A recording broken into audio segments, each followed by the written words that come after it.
सूरदास जी कौन है? प्रपन्न है। उनको ठाकुर जी को देखने के लिए नेत्र नहीं चाहिए।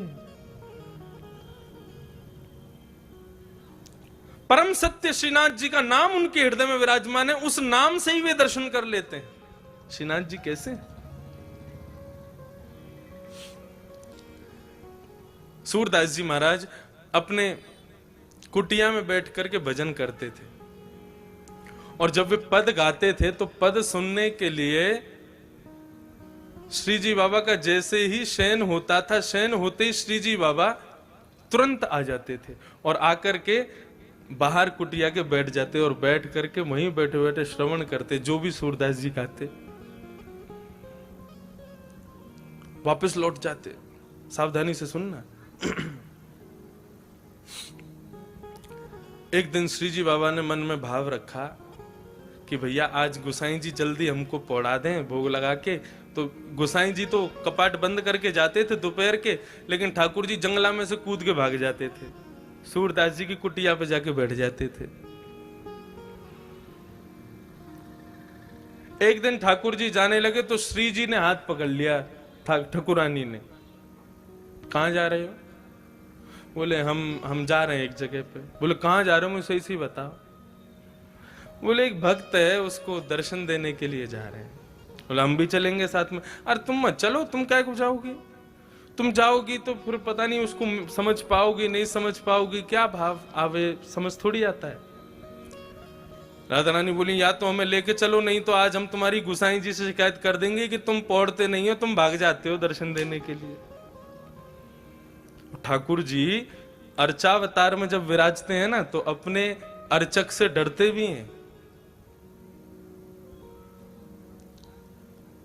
मैं अपनी कथा में कभी कभी बताता हूं, हमारी बहन जी बैठी हैं, श्री राधा रमन परिकर में आपका सौभाग्य है सेवा का। तो एक बार इन्होंने एक प्रसंग सुनाया कि ठाकुर जी पोशाक नहीं पहन रहे थे।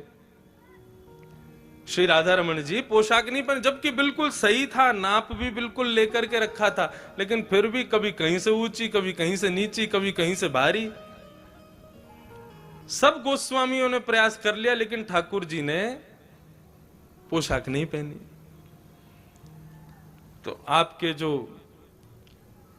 पूज्य दूसरे पिताजी ससुर जी हैं, वे सबसे बोले सुनो सब लोग बाहर जाओ, मैं थोड़ा ठाकुर जी से एकांत में बैठ के बात करूं। और वे ठाकुर जी के आगे बैठे, राधा रमन जी के आगे पोशाक रख दी।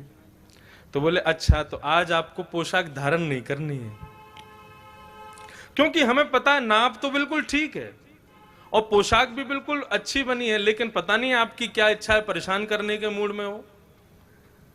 देखो हमें कोई झंझट नहीं है, आपको नहीं पहनी, बिल्कुल नहीं पहनाएंगे। बाहर दर्शनार्थी दर्शन के लिए खड़े हैं, बस 15 मिनट बचे, आप पहन लो, नहीं तो मैं तो अभी कपाट खोल दूं, बिल्कुल नंग धरंग खड़ा कर दूंगा आपको।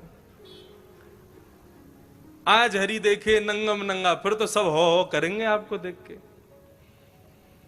ये रखी पोशाक, 2 मिनट का समय दे रहे हैं, सोच लो, यदि आपको पहननी हो तो अभी मैं धरा दूंगा, नहीं तो मुझे बिल्कुल कोई संकोच नहीं होगा, तुरंत कपाट खोल दूंगा, कुछ भी धारण नहीं कराऊंगा, लंगोटी में ही खड़े रहोगे आज। 2 मिनट बाद प्रणाम किया, बोले आपने विचार कर लिया होगा, मैं प्रयास कर लेता हूं, यदि प्रयास में सिद्ध हो गया तो समझ जाऊंगा कि नहीं आप धारण करना चाहते, नहीं हुआ तो फिर कपाट खोल दूंगा। बोले वही पोशाक जो 2 घंटे से पहन नहीं रहे थे, डांट फटकार करके जैसे ही धारण कराई, सो ही राधा रमन जी ने पहन ली और चुपचाप धारण करके दर्शन दे दिए सबको। तो अपने अर्चक से ठाकुर जी डरते भी हैं, क्योंकि अर्चक पुष्टि मार्ग के अनुसार, मैंने कहा ना यशोदा का स्वरूप, और बालक यशोदा से डरता है। मैं भी कभी कभी गिरधर लाल जी की सेवा करता हूं तो कोई कभी कुंडल उतर जावे, कभी मोर पंख उठ के भाग जाए, कभी यहाँ की हीरा जो लगो थोड़ी पे वो भाग जाए, मिले ही ना है महाराज, ढूंढते रहो कहां गए हो। हम तो खूब डांट फटकार दे, देखो पहनो तो पहनो, नहीं तो ऐसे खड़ो कर दूंगा, मुझे कोई चिंता ना है। और वास्तव में एक और भाव, ठाकुर जी क्या छोटे से लाला है, और छोटे से बालक को, जैसे अब सर्दी का समय, छोटे छोटे बालकों को मैया टोपा पहनावे, कपड़ा पहनावे, तो कभी कुछ उतार के फेंके, कभी कुछ उतार, वैसी लाल जी हैं। तो क्या किया करो, छोटी छोटी गैया, छोटे छोटे घोड़ा, छोटे छोटे खिलौना ठाकुर जी के आगे रख दो और तब श्रृंगार शुरू करो। क्या बोले, अब लाला तू खेलवे में व्यस्त है कि अब तेरा श्रृंगार करेंगे। जैसे ही ठाकुर जी खेलने में व्यस्त हो जाए, श्रृंगार धराओ, तुरंत धारण कर लेंगे। ये भाव है केवल कि उनको व्यस्त कर दो किसी कार्य में, वो व्यस्त होते ही फिर आपका श्रृंगार स्वीकार हो गया। क्योंकि बालक किसी कार्य में व्यस्त हो, उसको फिर कुछ भी पहना दो उसको भान नहीं रहता। वैसे ही ठाकुर जी में तो लाडली जी बोली, या तो मुझे संग ले चलो, नहीं तो आज गुसाई जी से शिकायत कर दूंगी। लाल जी बोले, गुसाई जी से मत कहना, पूरे लेके चलो संग। अब तो श्रीनाथ जी, लाडली जी श्री राधा रानी को लेकर के श्री सूरदास जी के यहां जा रहे हैं, आसावरी।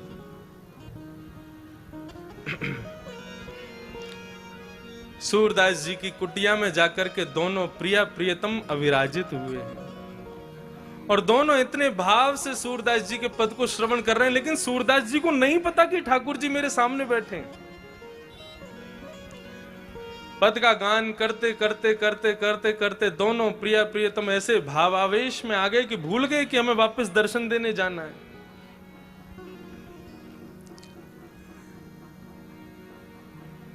जैसे ही सूरदास जी का पद पूर्ण हुआ, किशोरी जी ने और लाल जी ने दोनों ने नेत्र खोल करके देखा, सूरदास जी बैठे हैं।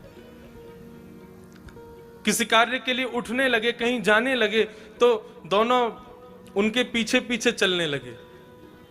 देखें तो सही कहां जाते हैं, क्या करते हैं। अब सूरदास जी अपनी लठिया से चल करके ऐसे आगे रास्ता देखते हुए, लठिया से अनुभव करते हुए चल रहे थे और पीछे दोनों श्रीनाथ जी और श्री किशोरी जी दोनों चल रहे हैं। तभी आगे एक बड़ा गहरा गड्ढा था। ठाकुर जी को भी अनुभव नहीं हो पाया, पता नहीं चल पाया। जैसे श्रीनाथ जी ने लठिया, वो सूरदास जी लठिया से चल रहे थे, उनको भी पता नहीं चल पाया और चलते चलते श्री सूरदास जी उस गड्ढे में गिर पड़े। अब जैसे ही गड्ढे में गिरे, ठाकुर जी और लाडली जी ने ऊपर से देखा, बड़ा गहरा गड्ढा। ठाकुर और नीचे सूरदास जी पड़े हैं, हाथ छिल गए, पैर छिल गए, सिर में चोट आ गई। ठाकुर जी के नेत्र सजल हो गए। किशोरी जी, हम यह अवस्था में इनको छोड़ के ना जाएंगे, चलो इनकी नेक मदद कर दें, इनको नेक ऊपर उठा लें। बोलो क्या बात कर रहे हो, बाबा पहचान जाएगा हमको, और पहचान गए हो ना तो जो भाव है ना या कि वो सब खत्म हो जाएंगे। ठाकुर जी वास्तव में मिलते क्यों नहीं है, ताकि आपका भाव दिनों दिन बढ़ता रहे। क्योंकि सामीप्य में दोष आ जाता है। आप किसी को दूर से देखो बहुत प्यारा लगेगा, लेकिन उसके संग आप 10-5 दिन रह लोगे ना तो उसमें आपको दोष दिखने लग जाएंगे। तो ठाकुर जी भाव रखते हैं कहीं मेरे दोष, ठाकुर जी में कोई दोष नहीं होता, दोष हम में होता है। कहीं हमें कोई दोष ना आ जाए, हमारी भक्ति में दोष ना आ जाए, इसलिए ठाकुर जी दूर ही रहते हैं। लेकिन लाडली जी कहने लगी, ठाकुर जी मत करो। ठाकुर जी बोले, नहीं मैं ऐसे ना देख सकूं सूरदास को। तुरंत ठाकुर जी ने अपनी काली कमली उतारी और नीचे गड्ढे में डाल दी और किशोरी जी कही, आप मेरी कमर पकड़ लो, मैंने काली कमली पकड़ ली है, अब सूरदास जी या को पकड़ के ऊपर आ जाएंगे। सूरदास जी अपनी लठिया खोज रहे हैं, कहां गई। तभी ऊपर से ठाकुर जी बोले, बाबा। और जैसे ही बाबा शब्द सुना है, सूरदास जी ने रोम रोम नृत्य करने लगा। जितनी पीड़ा थी सब दूर हो गई, नेत्रों में मानो आंसू छलक पड़े हों। बोले, ये स्वर तो मेरे श्रीनाथ बाबा का ही हो सकता है। हाँ भाई, कौन है भैया? बोले, भैया बाबा हम यही ब्रजवासी हैं, गैया चरावे जामे, आपको पड़ो भयो देखो तो सोची ने आपकी मदद कर दें। हाँ भैया, बड़ो भलो करेगो ठाकुर तेरो। भैया कैसे आऊं ऊपर? बोले, मैंने अपना पटका डाल दिया नीचे, आप बाकू पकड़ के ऊपर आ जाओ। सूरदास जी उस पटके को पकड़ रहे हैं और यहां से लाडली जी ठाकुर जी को खींच रहे हैं, ठाकुर जी सूरदास जी को ऊपर खींच रहे हैं। क्या स्वरूप है। सूरदास जी के मन में भाव आ गया, जैसे ही पटका पकड़ा उसकी सुगंधी को जब अपनी नासिका से ग्रहण किया, बिल्कुल दृढ़ निश्चित हो गए कि ये तो ठाकुर जी हैं और कोई नहीं हो सकता। जैसे ही गड्ढे से ऊपर निकल करके सूरदास जी आए, जानबूझ करके ऐसा भाव दिखाया कि मानो झटके से गिर पड़े हों, और गिरे तो कहां गिरे, श्री लाडली जी के चरणों में जाकर के गिर गए। और गिरते ही बड़ी चतुराई से श्री किशोरी जी के एक पांव की पाजेब को सूरदास जी ने पकड़ करके खींच के अपनी जेठ में भर लिया, और भर करके ठाकुर जी खड़े हो गए, किशोरी जी खड़ी हो गई, सूरदास जी भी व्यवस्थित हो गए। ठीक है बाबा, अब तुम बाहर आ गए हो, अब पीछे को मत जाइए, गड्ढा तुम यहाँ चले जाओ। और ठाकुर जी ने किशोरी जी को हाथ पकड़ो, जल्दी चलो, गोसाई जी दर्शन खोल देंगे, नहीं मिले तो बहुत डांट पड़ेगी। अब किशोरी जी जैसे ही चली, तो चलते ही एक पांव की तो छम आवे आवाज, दूसरे पांव की आवाज ही नहीं। किशोरी जी ने नीचे देखी, बोले हमारी पाजेब कहाँ है? अब तो ढूंढने लगे तो दूरी दिख गई, बोले पाजेब हाथ में लटक रही है सूरदास जी के। किशोरी जी बोली मेरी पाजेब रह गई है। ठाकुर जी बोले दूसरी दिलवा देंगे, चलो। वो नामों को तो वही चाहिए जो सूरदास जी पे। बोले तुम फंसवाओगे आज, सूरदास बाबा तो जन कब छोड़ेगा, लेकिन आज गोसाई जी बहुत डांट लगाएंगे। किशोरी जी बोली हमको तो वही पाजेब चाहिए। तो बोले तुम ही लिया। बोले मुंह को डर लगाया बाबा थे, मैं ना जाऊंगी, तुम ही मांगो। लाडली जी तो चाह रही है कि ये कृपा आज कर ही दे इनके ऊपर। ठाकुर जी फिर से गए, बाबा हाँ हाँ भैया बोलो, वो हमारी एक पाजेब आपके पास रह गई है, आप कृपा करके हमको प्रदान कर दो। ठाकुर जी बोले, वो सूरदास जी बोले भैया मैं कैसे मान लूं ये पाजेब तुम्हारी है? अब भैया मैंने तुम्हें दे दी और फिर कोई आयो कि बाबा मैंने तुम्हारी सहायता करी, मेरी पाजेब गिर गई, तो मैं तो झूठो है जाऊंगा। ठाकुर जी बोले तो आपको पता कैसे चलेगी कि या की दूसरी पाजेब कौन के पास? आप पे आंख तो है ना? बोले आंख ना है लेकिन हाथ तो है ना, अनुभव कर लूंगा मैं। तो बोले क्या करोगे? बोले दूसरी पाजेब जो है का है, वो मेरे हाथन के आगे आप चरणन में धारण करके ही दे दो, मैं वह पाजेब को हाथ से स्पर्श कर लूंगा, सो दूसरी पाजेब पहना दूंगा। किशोरी जी मुस्कुरा गए, बोले सूरदास जी समझ गए कि ये ठाकुर जी पधारे हैं।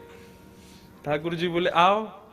अब तो किशोरी जी आगे आई, आगे आकर के खड़ी हुई, सूरदास जी से कही सूरदास जी नीचे बैठो, नीचे देखो, एक पाजेब देख लो और दूसरे पाँव में पहना दो। जैसे ही पाजेब देखी तो समझ गई, बोले हाँ भैया तुम्हारी है। दूसरे पाँव में पाजेब पहना करके श्री किशोरी जी के चरणों से लिपट गए सूरदास जी, अपने नेत्रों के जल से उनके पैरों को धोने लगे। बोले कृपा करो प्रभु, मैं पहचान गया हूं आप पधारे हो मुझ पे कृपा करने। किशोरी जी ने सूरदास जी को उठाया और ठाकुर जी, किशोरी और सूरदास जी तीनों को आलिंगन किया। और आलिंगन करके ठाकुर जी और किशोरी जी ने अपने हस्त कमल से जैसे ही सूरदास जी के नेत्रों पे हाथ फेरे, बोले बाबा आंख खोलो। बोले मैं देख ना सकूं? बोले खोलो तो सही। जैसे ही नेत्र खोले तो श्रीनाथ जी राधा रानी के संग में सामने खड़े हुए हैं। बोला भक्त वत्सल भगवान की। ठाकुर जी का दर्शन श्री सूरदास जी महाराज अपने नेत्रों से कर रहे हैं। और इसी भाव को हमारे ब्रज में श्री राधा वल्लभ लाल जी को प्रकट किया श्री हित हरिवंश महाप्रभु ने। और श्री हित हरिवंश महाप्रभु इसी भाव को अपनी वाणी में गा रहे हैं। बहुत सुंदर भाव है। मेरी इच्छा है कि आप सब लोग ये पदों को जरूर मेरे साथ में गाओ, भाव से गाओ। क्या गा रहे हैं सूरदास जी दोनों को देख करके? बसो मोरे नैनन में